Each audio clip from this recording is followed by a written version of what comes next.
Interestingly, we haven't seen the indictments yet. There's been some time lag. I suppose it will take some time to go through all the forensic, evidence. Jay-Z's name is in the FBI files. 50 Cent has the receipts. And what happens next could destroy hip-hop's biggest empire. This is the story nobody wants you to know. But VIP Celeb Zone is bringing you the truth. Let's dive in. We've all seen the headlines, the courtroom sketches, the viral clips of handcuffs and mug shots. Diddy's empire is crumbling under the weight of federal charges, civil lawsuits, and a public reckoning that's rewriting hip-hop's legacy. But what we're learning now, it's not just about the past, it's about a pattern that never really stopped. And at the center of all of this, a name that wasn't supposed to be part of the story, at least not like this. Jay-Z, the man who built an empire on discipline, the one who turned "I'm not a businessman, I'm a businessman" into a blueprint for success, is now caught up in whispers so loud they're drowning out the music. Insiders are talking, 50 Cent is spilling details, and if the FBI starts connecting the dots, we might be about to watch the dominoes fall all over again. I'll just tell you, if it was me, I would be more than a little upset. I was more than a little upset when the client didn't know and I was being reported. I mean, there was a while there where I was meeting clients under bridges, freeway bridges, because I was PTSD over it. So I think, as a lawyer, it is one of the most inviolate oaths that you take to protect the client. Let's shift gears to the parties, not the ones from the 90s or early 2000s, but the ones happening right now. While Diddy sits in a Brooklyn detention cell, waiting for his May 2025 trial on racketeering and trafficking charges, sources close to the industry's inner circle are saying Jay-Z's been hosting his own exclusive gatherings. No white dress code this time, no Instagram-friendly guest lists, but the same air of secrecy, the same whispers about what goes down behind closed doors. And these aren't just rumors from random Twitter accounts. These are people who've worked security, who've been inside the rooms, and they're saying the vibe feels eerily familiar. One former associate, speaking on condition of anonymity, put it bluntly, the only thing that's changed is who's throwing them. And if that's true, it raises a question that no one's asking out loud just yet. Did Jay-Z learn from Diddy's playbook? Or was he always part of the same system? Then there's the video, or rather, the rumor of a video. Last week, 50 Cent dropped a cryptic post, a deep fake clip of Jay-Z, edited into a viral moment, with a smirk and a date, December 2nd, the same day his Diddy documentary Sean Combs, The Reckoning, dropped on Netflix. But insiders say this isn't just trolling. Multiple sources close to 50's camp claim he has real footage from one of Jay-Z's recent private events. Something so damaging it's being used as leverage, not for money, not for clout, but for silence, or worse, for control. What's on that footage? We don't know, but whatever it is, it's got everyone talking. The Netflix documentary about Diddy, The Reckoning, which 50 Cent produced, there's some footage there that had never been seen before. This is a photographer that Diddy hired to follow him around and happened right before he got arrested. If you've seen, which has him sitting in prison right now, but it has to do with something that happened. Diddy really screwed up, and I'm not referring to his criminal trial. We don't know if it's authentic, but here's what we do know. 50 Cent doesn't bluff when the stakes are this high, and if the FBI is still digging into Diddy's network, a single leaked clip could turn this from a scandal into a full-blown investigation. Now, let's talk about the lawsuit, the one filed in December 2024, accusing both Diddy and Jay-Z of being involved in an incident from 2000. The accuser, only identified as Jane Doe, claims she was taken to a post-VMA after-party, where, she says, both men were present during an assault. The case was dropped. The accuser disappeared from the public eye, but the damage was done. Jay-Z's team dismissed it as foolish, calling it a cruel attempt at extortion. His statement was defiant, even personal. "We don't play these types of games. We have very strict codes in honor." But here's the thing, codes don't stop lawsuits. Let's just be real for a second. There are a lot of lawyers who call this legal extortion. And that this is the way the legal system works, which is you threaten somebody with reputational harm. And in this case, it's interesting that Jay-Z, who's very wealthy, said it would be financial ruin. And they don't erase the fact that just months later, Diddy was indicted on federal charges tied to decades of alleged misconduct. If these patterns are real, if the connections go deeper than anyone's willing to admit, Jay-Z's name isn't just a footnote anymore. It's squarely in the crosshairs. And then there's the money. Because this was never just about parties or personal behavior, it's always been about power. Diddy's downfall didn't start with a single accusation. It started when the financial dominoes began to fall. Sponsors pulled out, partners distanced themselves. The same brands that once flocked to associate with his luxury image suddenly wanted nothing to do with him. Jay-Z, on the other hand, has spent years building an untouchable reputation. Tidal, the NFL deals, billion-dollar art collections. But what happens if the public starts seeing him through the same lens? Tick-tock, tick-tock, the clock is ticking on Diddy, because on Friday he finds out what his sentence is going to be, but today he found out what prosecutors would like that sentence to be, and it is vastly different from what his attorneys have suggested to the judge. Prosecutors want him to do 11 years, just over. What happens if the FBI, already deep into Diddy's operations, starts asking questions about overlapping circles, shared associates, or those private gatherings no one's supposed to talk about? We've seen how quickly fortunes can reverse, how fast alleged can turn into indicted. But here's where it gets even messier. 50 Cent isn't just dropping hints, he's actively weaponizing them. His Netflix documentary didn't just expose Diddy, it laid out a blueprint of how these systems work, and in the week since its release, he's been teasing Jay-Z's involvement like a chess player setting up his next move. First, it was the Super Bowl joke. Are we still having the Super Bowl? A dig at Jay-Z's Rock Nation ties to the event. Then came the deleted AI clip, the social media jabs, and the not-so-subtle suggestions that Jay-Z's silence speaks volumes. And now, the blackmail allegations. Sources within the music industry say 50's been reaching out to former Bad Boy affiliates, offering protection or exposure, depending on who's willing to talk. So that's just competitive. Competitiveness. All right, so you and Diddy, you and Puff cool? No, I don't really rock with him okay, like that. damn. All right, I didn't know what that meant. Okay. All right, okay. It's a high-risk game, but if there's one thing we know about 50 Cent, it's that he doesn't play unless he's holding the better hand. And let's not forget the timeline. Diddy's arrest in September 2024 wasn't the end, it was just the beginning. Prosecutors have hinted at superseding indictments, more charges to come. They've got witnesses, they've got documents, they've got years of financial records and NDAs that might not hold up under scrutiny. If Jay-Z's name surfaces in any of that, even tangentially, the fallout won't just be legal, it'll be cultural. Because unlike Diddy, Jay-Z isn't just a mogul, he's a symbol. It's probably leaning towards guilt. Now, on the racketeering, I agree with you that the predicate acts may be found, but that's not all they need. There's an ultimate question. The first question on the jury verdict form is, do you find him guilty or not guilty of racketeering? Before you even get to the predicate acts, which you only get to if you find guilt, they could just be hung up on that question and say, this guy's not Tony Soprano. I am not convinced that I even want to find guilt. The man who went from Brooklyn to the boardroom, who turned I Got 99 Problems into a Harvard Business School case study. If that image cracks, the entire industry shakes with it. Meanwhile, the parties continue. Not in the open. Not with the same fanfare. But in private spaces where the rules don't apply. Where the guest lists are vetted, the phones are checked at the door, and the stories that leak out are just vague enough to keep the myths alive. We've all heard the rumors about rituals, about influence, about a network that doesn't just survive scandals, but thrives on them. And if Jay-Z is still part of that world, still hosting those gatherings while his former ally rots in a cell, then the question isn't just about what he knew. It's about what he's still doing. Because here's the thing about patterns, they don't stop unless someone forces them to. Diddy's in custody, but the machine he built didn't vanish with him. And if Jay-Z is still pulling the levers, if 50 Cent's sitting on evidence that could blow the whole thing wide open, then we're not just watching the aftermath of one man's downfall. We're watching the prelude to another. There is a partial verdict in the Diddy case after 2 days.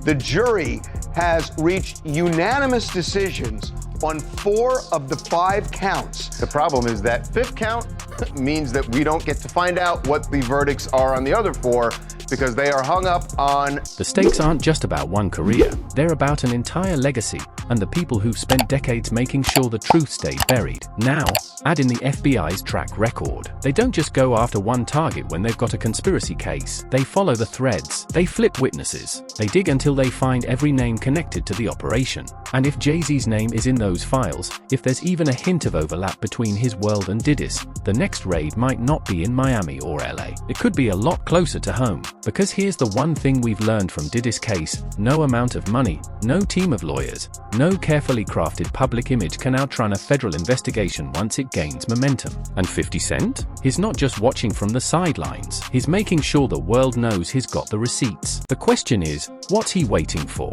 A bigger payday? A bigger scandal? Or is he just biding his time, letting the pressure build until the only move left is to pull the trigger? Because if there's one rule in this game, it's that secrets don't stay secrets forever. And right now, the clock's ticking. The parties are still happening. The videos are still out there. And the FBI? They're still asking questions.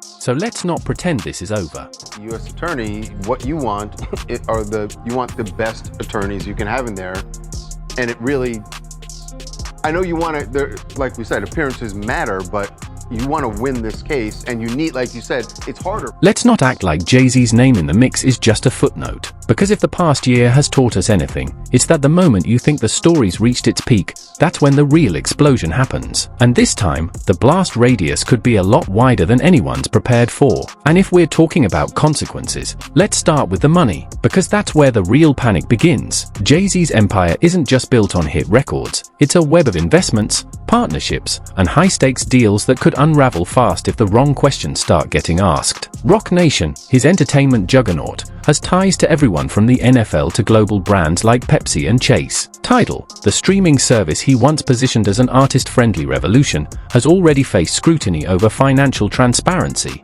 So maybe the judge is going to give him more than time served. But we should say that the maximum he could get is 20 years. And that's what I want to get into for a minute.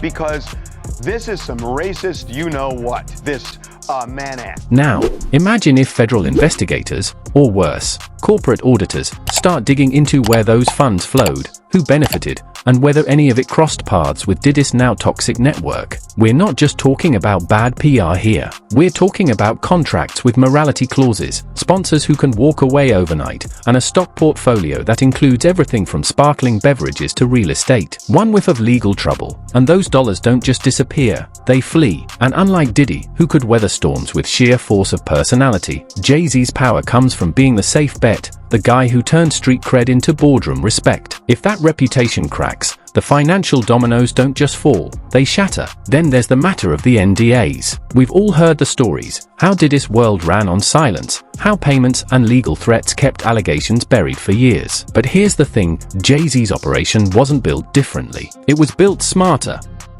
Former employees at Rock Nation have whispered for years about the ironclad agreement signed by everyone from interns to A-list clients. So, a lot of things in Hollywood are ritualistic for sure. And if you pay close attention to it, you can see it. When you see somebody holding up this like this, with the two fingers close like this, that's the hand sign of the Baphomet.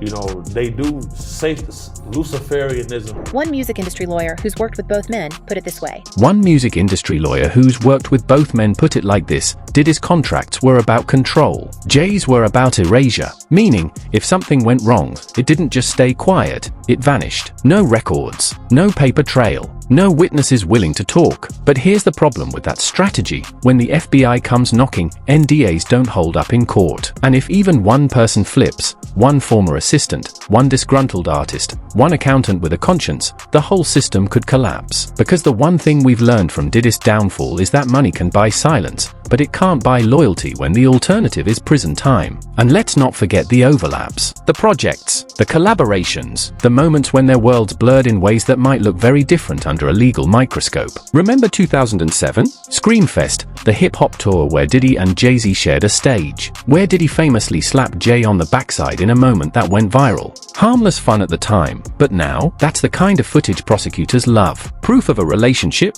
a shared circle, a history that's hard to explain away. But I respect a response, you know, and again, hindsight a lot of people don't, people say, well, if I was Jay-Z, I would have done this. But you're not. And I gotta say this. You're not. So you don't know the situation. Or how about the Hurricane Katrina? Or how about the Hurricane Katrina fundraiser in 2005, where they jointly donated $1 million? A noble gesture, sure, but if investigators start tracing where that money went, or who else was in the room when decisions were made, suddenly charity starts looking like opportunity. And then there's the 2020 Black Billionaire brunch, where Diddy toasted to their tighter bond just months before the first lawsuits against him surfaced. Coincidence? Maybe, but in a federal investigation, coincidences are the first thing they dismantle. Now, let's talk about the industry's dirty little secret. Everyone knew, not just about Diddy, but about the whole machine. The parties where boundaries were blurred. The after-hours gatherings where power was the real currency. The unspoken rule that if you wanted in, you played by the rules. And Jay-Z? He wasn't just in the room, he was hosting rooms. Out and collect everybody's phone. So now it's just your word against a billionaire. You're gonna lose. Read this right there from that young man. His 2016 VMA after party. The one where Beyoncé made her pregnancy announcement. The guest list read like a who's who of the same crowd that partied with Diddy for decades. The same crowd that's now scrambling to distance themselves, deleting old photos, rewriting history. But here's the thing about history, it leaves receipts. And if the FBI starts pulling security footage, text messages, or financial records from those nights, Jay-Z's name isn't just going to come up, it's going to be front and center. Because this isn't just about Jay-Z, it's about the system, the managers, the lawyers, the label execs who turned a blind eye because the money was too good and the access was too sweet. We're talking about people like L.A. Reid, who worked with both men and faced his own misconduct allegations. Sometimes you receive more with not doing well than you receive. I do an excellent pitch. Yeah, we wouldn't even bring it up. Or Jimmy Iovine, who built careers with both Diddy and Jay-Z but has stayed eerily quiet since the scandals broke. Or even Beyoncé's team, who've spent years cultivating an image of flawless empowerment, only to have her husband's name dragged into a lawsuit that's already been called heinous by their own legal team. Do we really think none of them saw anything? Do we think they didn't benefit from the same culture of silence? The difference now is that the public isn't buying the Omar tale anymore, and neither are the feds. And then there's the family angle. Because if there's one thing that makes powerful men really nervous, it's the idea that their loved ones could get caught in the crossfire. Beyoncé's brand is built on perfection, flawless performances, feminist anthems, and a carefully curated image of black excellence. Weirdo. I don't get no what you got in your head, that neural link. You'll never outthink me. Ever. But what happens if her husband's name keeps surfacing in depositions? What if subpoenas start landing at Parkwood Entertainment, her company? We've already seen how quickly sponsors drop stars when scandals hit. Just ask Diddy's former partners at Ciroc or Revolt. Now, imagine the backlash if Beyoncé's next tour is overshadowed by her husband's legal drama. Or if Blue Ivy, now old enough to understand headlines, has to hear whispers in the schoolyard. Jay-Z's statement about having to sit their children down wasn't just PR spin, it was a warning, a signal that he knows the stakes aren't just financial, they're personal. But here's where it gets even messier. The artists, those who owe their careers to Jay-Z's machine. Rihanna, who's worked with both Diddy and Jay-Z and has stayed silent. J. Cole, who's called Jay-Z a mentor. Even younger stars like Kendrick Lamar, who performed at the Super Bowl under Roc Nation's banner. What do they know? What have they seen? And more importantly, what are they willing to say if the pressure gets too intense? Because if there's one thing we've learned from the Diddy case, it's that loyalty has a price. And when the alternative is becoming the next Cassie or the next anonymous accuser, everyone starts calculating their options. And let's not pretend the FBI isn't paying attention. They don't just go after one target in cases like this, they go after everyone. They flip witnesses, they follow the money, they look for patterns. And if Jay-Z's name keeps popping up in connection to Diddy's operations, whether it's through old business deals, shared associates, or those infamous parties, they're not going to stop at a civil lawsuit. They'll dig until they find something. Remember, Diddy's indictment didn't come from one accuser. It came from a pattern, years of allegations, financial records, and insiders who finally cracked. If Jay-Z's name is part of that pattern, even in the background, the next subpoena might not be for Diddy's files. It could be for his. Meanwhile, 50 Cent isn't just sitting on a video. He's sitting on a network. The same sources who fed him footage for The Reckoning are still talking. And if the rumors are true that he's got more than just one clip, that he's been collecting stories from former Bad Boy employees, security staff, and people who've worked both sides of the Roc Nation and Bad Boy divide, then we're not just looking at a leak. We're looking at a flood. Because 50 doesn't play the long game for fun. He plays it to win, and if he's willing to burn down Diddy's legacy, why would he hesitate to take Jay-Z with him? Because here's the reality, Jay-Z's power was never just about talent. It was about control, the ability to shape narratives, bury stories, and make problems disappear. But that kind of control only works when the world lets you have it. And right now, the world's not in the mood to look away. Between the #Me Too movement, the reckoning in Hollywood, and the public's growing distrust of untouchable moguls, the rules have changed. The things that used to stay in the shadows, private gatherings, hush money, quiet deals that kept everyone happy, don't stay hidden anymore. They explode. So, let's ask the question no one else is asking. What happens if the FBI finds more? Not just a video, not just a lawsuit, but a paper trail, emails, payments, records that showed Jay-Z wasn't just a bystander, but an active participant in the same culture that destroyed Diddy. What happens if the next raid isn't in Miami or LA, but in New York at the offices of Roc Nation? I mean, we've talked about the fact that there's sometimes videos or photos or what don't get admitted to a case because they're overly prejudicial. Right. This is getting admitted. Both sides. It's definitely getting admitted. Both sides agree. It's going to be admissible. The defense has a hurdle to jump.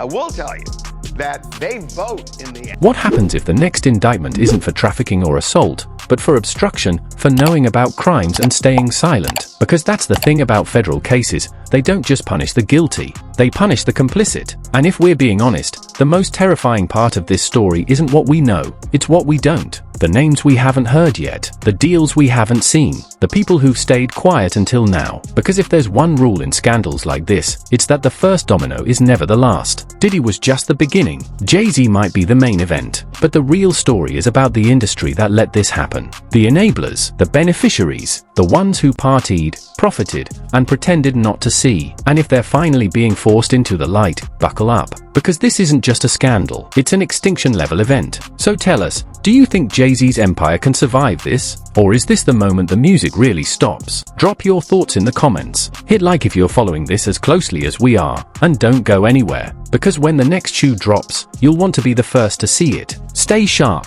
stay skeptical, and remember, in Hollywood, the cover-up is always worse than the crime. We'll see you in the next one. And trust us, you won't want to miss it. VIP Celeb Zone fam, if this investigation blows up the way insiders are predicting, you'll want to be here when it happens. Smash that subscribe button and hit the bell, because when the next bombshell drops, we'll be the first to break it down. Drop a comment, do you think Jay-Z's empire can survive this, or is this the beginning of the end? Check out our other exclusive investigations in the playlist below. This is VIP Celeb Zone, where we bring you the truth the mainstream won't. See you in the next one, and trust me, you won't want to miss what's coming.